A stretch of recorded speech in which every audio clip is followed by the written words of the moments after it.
Hello，大家好，我哋今日繼續睇下我哋去咗曼谷邊度。我哋咧今日就去咗租借呢個泰服去影相。咁咧我哋今次揀咗間鋪頭叫 Sense of Thai。咁佢就喺個商場嘅2樓度嘅。咁嗰日我哋係星期二去啦，平日嚟啦，同埋我哋好早到，因為佢好似係10點定10點半就開門啦，所以咧我哋去到時就冇人。咁其實網上面有好多租借泰服嘅店啦，然後之後我哋做咗啲 research 之後，最後就揀咗呢一間。咁我哋今次咧就選擇着啲嘅新式嘅泰服，即係一半上身就會係泰服啦，然後咧下身就會係牛仔褲嗰隻啦。咁之後咧佢就如果係着半身嗰隻咧，咁就會係400匹一個人嘅。咁如果全身嘅話就係600至900匹啦。咁就視乎嗰個款式而定嘅。咁之後佢包咗呢個頭同埋化妝啦，有分3隻嘅化妝嘅話，咁就係最簡單嗰隻就會係1000匹啦。第二隻中間嗰隻咧就會係淡妝嘅泰妝啦，然之後就會係1200匹啦。最貴嗰隻咧就會係1500匹，咁就會係泰妝嘅濃妝。咁因為我哋今次就着新式有隻泰服啦，所以我哋就揀咗中間嗰隻，咁就少少泰式嘅風格咁樣，但係又冇非常之誇張咁樣啦。我覺得好誇張。咁就你哋預應該呢個整頭髮同埋化妝就大約1個鐘左右啦。咁但係都要視乎嗰時多唔多人啦，因為我哋嗰日星期2去即係平日啊，唔係好多人嘅，所以我哋就好快就搞掂㗎啦。週末去或者旺季去嘅話，咁就可能好多人咧，咁就要排隊，因為佢化妝先同埋車頭人數有限啦。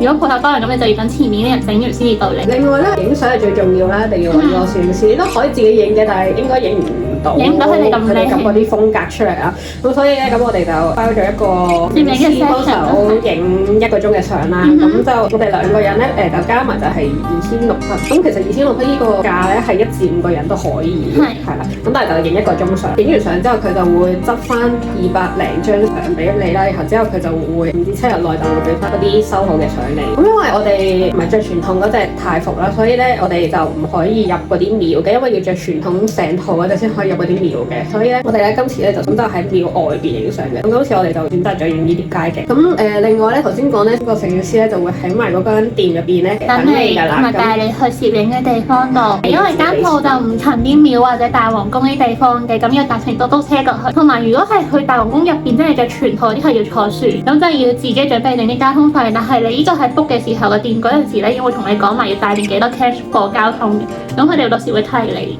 係啦，咁你嗰日咁啱嗰個攝影師咧都幾好人嘅，佢見到我哋咧有嗰啲裝備，有嗰啲好支槍啦，咁佢都會準備埋俾我哋㗎啦。然後之後另外我覺得佢好貼心就係佢會攞埋啲遮啊，佢有帶遮啦，佢有帶水啦，即係我覺得佢好貼心。另外佢都會教下你點樣擺 pose 嘅，係，所以我覺得整體嚟講嗰個體驗幾好嘅，唔錯嘅，係啦。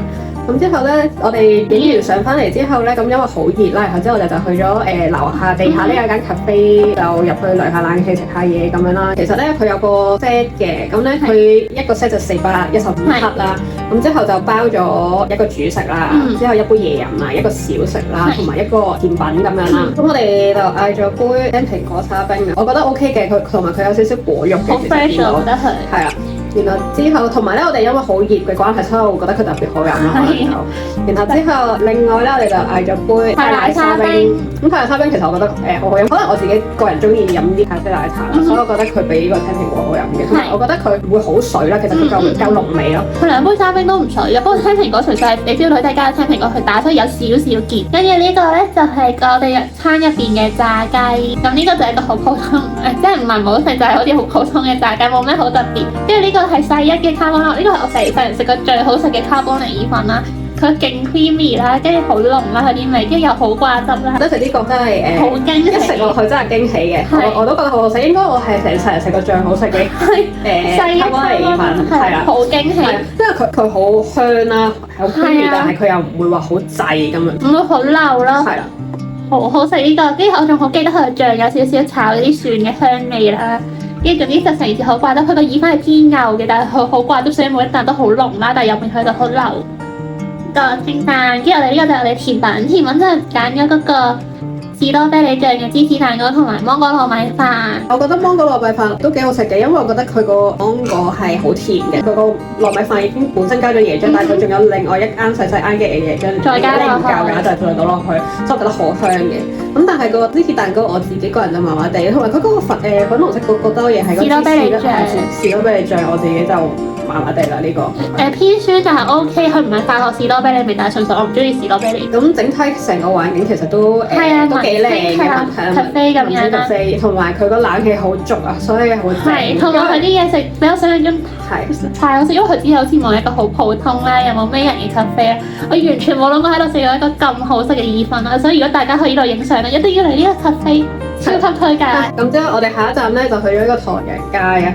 咁咧我一直都覺得咧身為一個香港人咧，喺其他地方去呢個唐人街好白痴，因為其實平時我哋都可能會食到啲類似嘅嘢。我成日都以為就我哋平時嘅嘢啦，咁樣就專登去啦。點解去到又係有驚喜呢個？因為我覺得佢望落去就係以前舊香港，即係你見到有好多招牌啊嗰啲咧，繁體字嘅招牌。係啦，我覺得係以前香港嘅嗰個夜景，但係而家因為香港已經要逼住要拆晒啦，所以就冇咗嗰種感覺，反而嚟到呢度有嗰種感覺。係，反而見喺泰國見到以前嘅香港，覺得成件事好諷刺。係，然後之後咁咧，我哋第一站咧就去食呢個烤魷魚啊。然後之後係大家都好似好力捧嘅一間烤魷魚。個名就到時睇翻，到時睇節目啊個名就咁，即係我哋去到咁，佢就會俾個店員就俾個餐牌我哋揀，自己讀咯。然後之後咧，佢有好多唔同魷魚嘅部位或者部分幫我哋揀嘅，咁但係我哋呢啲唔識揀啦嘅人咁，我哋就我都唔知咩嚟嗰啲部位。係啦，咁就揀咗最普通魷魚就係魷魚肉咁樣啦。咁你哋見睇翻就係大約依個位置。係啊，呢個檔有好多個烤魷魚喺度。咁但係其實咧，佢成條街咧都有好多唔同烤魷魚嘅鋪嘅。咁但係啲人咧就話呢一間咧係最好食嘅，咁所以我哋就揀咗呢一間啦。咁但係因為佢都好多人嘅，所以我哋就攞咗個 number 之後就去行下先。都大約就要15分鐘至20分鐘左右咯，所以我哋就周圍行下先啦。咁你見到其實咧條街都好多人嘅。係啊，好熱鬧喎呢度，呢度比我去過嘅任何一個夜市都要熱鬧啦，啲鋪頭仲多啦。即係佢甚至有舞獅咯，覺得好搞笑。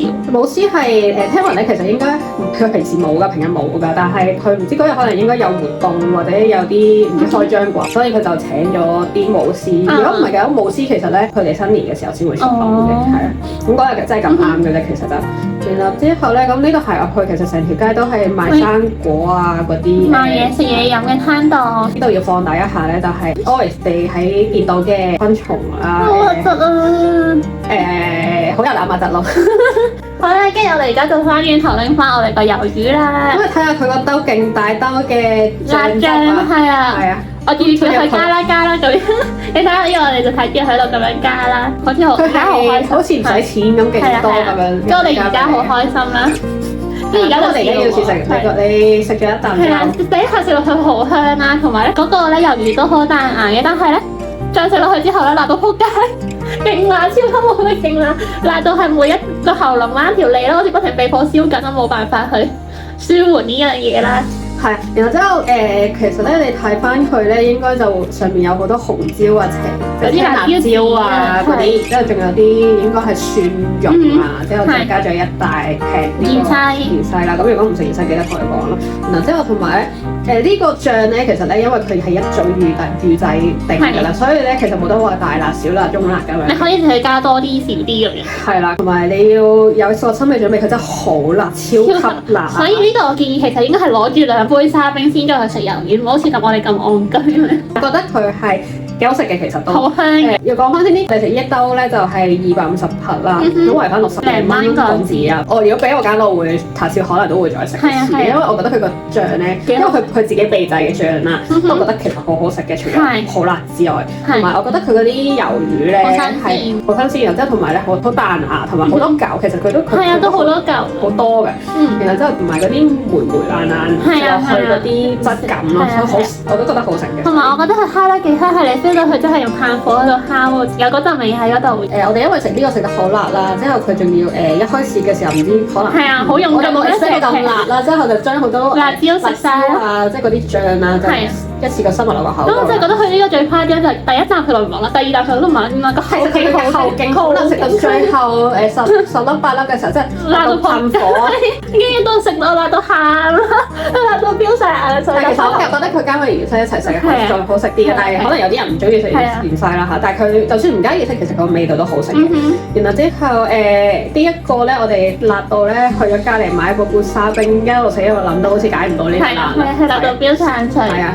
咁大家就小心啲啊！食呢個嘅時候。係啊，如果唔食得辣嘅人咧，就千祈唔好試啊！如果你真係唔食得，如果你食得辣嘅話，你可以叫佢加少少先，唔好好似我哋咁貪心。因為我哋你又唔阻止我，我冇聽到啊。咁而家咧，我哋咧就去食下一樣嘢啦。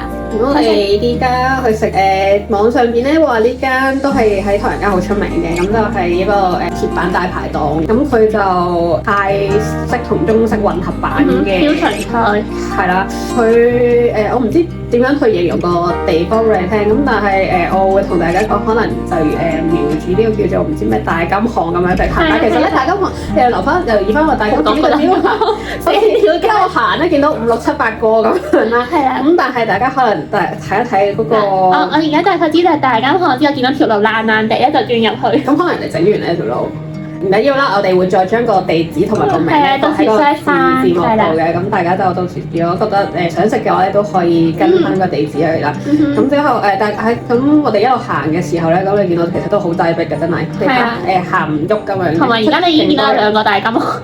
係啊，我哋而家咧瞄住左邊嗰個大金巷行啊嚇，呢度同埋咧要提一提大家咧，呢度唐人街咧咁就最主要用 cash 去俾錢啊，所以咁大家記得帶多啲 cash 嚟。係啊，咁之後咁呢度順便講下，咁去到呢個大金巷之後咧，咁就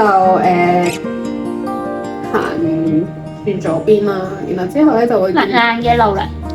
過咗馬路咁，大家記得過馬路要小心啲啊！係啊，佢哋啲馬路咧，因為佢都冇紅綠燈嘅，但係總之就跟人過啦。係，然後之後咧，咁就你行入去嘅時候就會見到一個好大嘅魚翅嘅一個招牌喺度啊！魚翅。咁之後繼續直行，咁你就會見到側邊其實好多擺咗啲攤檔喺度，好似人哋大排檔咁樣。有啲以前油麻地嗰啲大排檔，而家香港冇晒啦，唔可以擺出嚟，佢就擺晒出嚟咁樣。咁咧就大家睇，其實佢個招牌其實都唔係真係非常之明顯啊，完全唔明顯啊。係啊，我哋喺度對緊，到底係邊個位咧？邊啲樣咧？你見到而家出邊咧，其實擺咗啲台凳凳喺度，大家食緊嘢。其實咧以前咧就會左右都有嘅，但係因為而家左邊整緊路啊，所以就可能就少啲攤檔。係啦，咁呢個其實就係嗰個攤檔啦。咁我哋去到之後就同職員講啦，但係因為出邊已經坐到 full 晒啦，咁我哋等一陣之後咧，突然間有個人帶我哋去一個遙遠嘅地方，其實都唔係好遙遠啫，過兩條街咧。好遠啊！因為我睇翻咧，一餐廳咧係有3間分店嘅，咁一間就係我哋啱啱見到嘅大排檔咁樣，即係出邊嗰啲食咁樣啦。咁就一間咧就好似淨係貨做外賣嘅，即係有一間咧就係有冷氣嘅。咁睇下你自己中意邊一種風格去食啦。大排即係坐路邊嗰個有翻大排檔啲氣氛，但因為太熱啦，而我哋又真係冇位，所以我哋好幸運咁帶我哋去有冷氣嗰地方度食。有冷氣嗰個地方就會大啲，即係多，因為佢有2層咁樣。然後之後，但係如果你大排檔咯，頭先你都一睇晒佢就係排咗出嚟咁樣，得幾間台。係啊，咁佢就其實大排檔就喺個商場對面。咁我哋之後終於行到嚟呢間有冷氣嘅店啦。咁我哋就上2樓上層啦。佢有分2邊嘅，咁啱嗰邊係坐滿人，然後之後嗰張台未執啊。之後我哋就去咗隔離嗰邊坐。超好，因為咁啱隔離嗰邊一個人咯，隔離嗰邊一個人都冇包場。我哋喺度嘅啫，係好開心，好舒服。同埋佢入到嚟個冷氣好足嘅，其實都。而家我哋上菜啦。我以為咧佢咧全部都會咁樣倒出嚟自己炸啦，鐵板度炸咁樣睇啦，結果原來佢炸完一個之後，另外2個就咁捧出。但係我見到咧，其實人哋嗰啲咧係真係有倒落去嘅，所以我唔知道點解。但係我見到其他啲都係倒一個咋。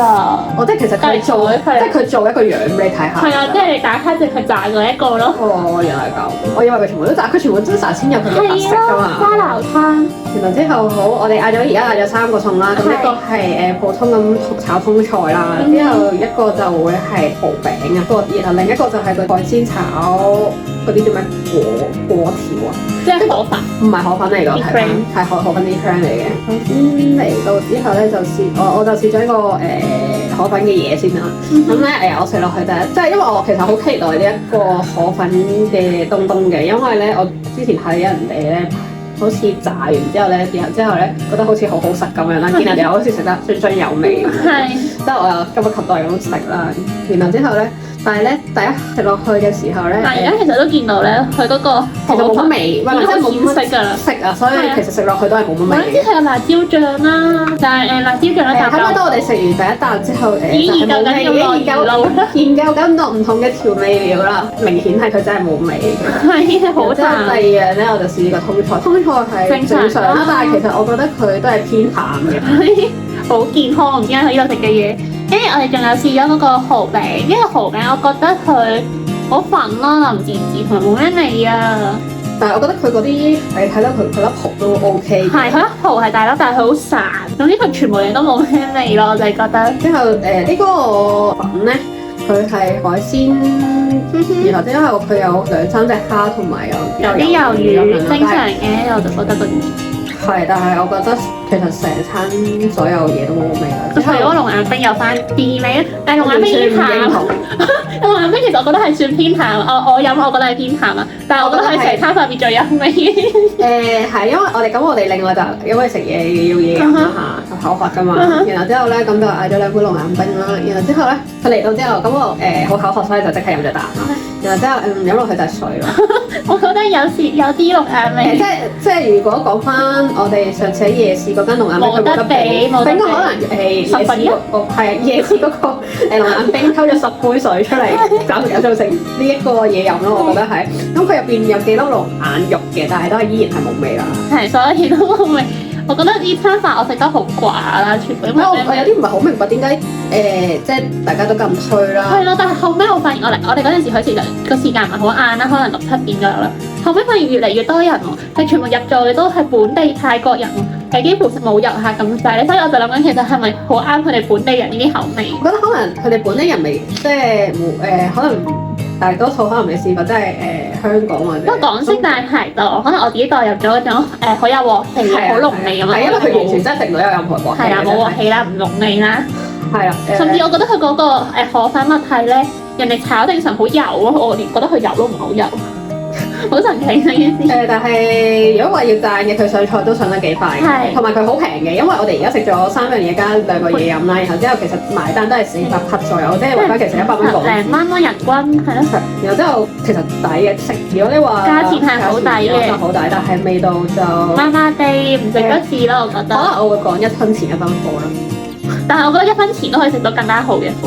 50蚊人均，你食3個餸，加2杯嘢飲喎。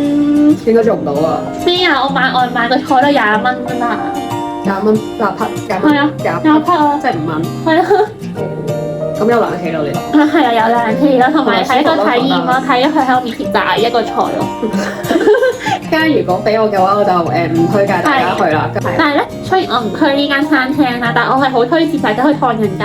唐人街係我暫時去過，即係對比其他泰國夜市咧，我覺得反而唐人街個範圍比較大啦。佢係冇行街地方嘅，佢全部都食嘢，但係佢好多地方可以食嘢啦，好多唔同攤檔同埋唔貴。其實佢係有得行街嘅，但係我哋唔好行到去行街嗰個位，係收咗啦嘛又話。咁所以佢係有得行街咯。咁夜晚去嘛？點解行街啊？你頭先都冇話夜晚。我話對比夜市啊。夜市係可以4點就去咯。但係其實夜市其實佢唔算一個夜市嚟㗎，因為佢都唔係叫做唐人街夜市。佢係唐人街，佢朝早就開㗎啦。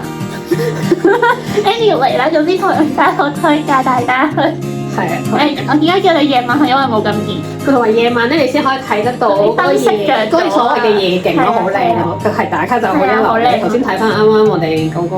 係啊，超靚嘅招牌着咗之後。係啊。好啦，咁我哋今日就去到呢度，下次再睇下去咗邊。拜拜。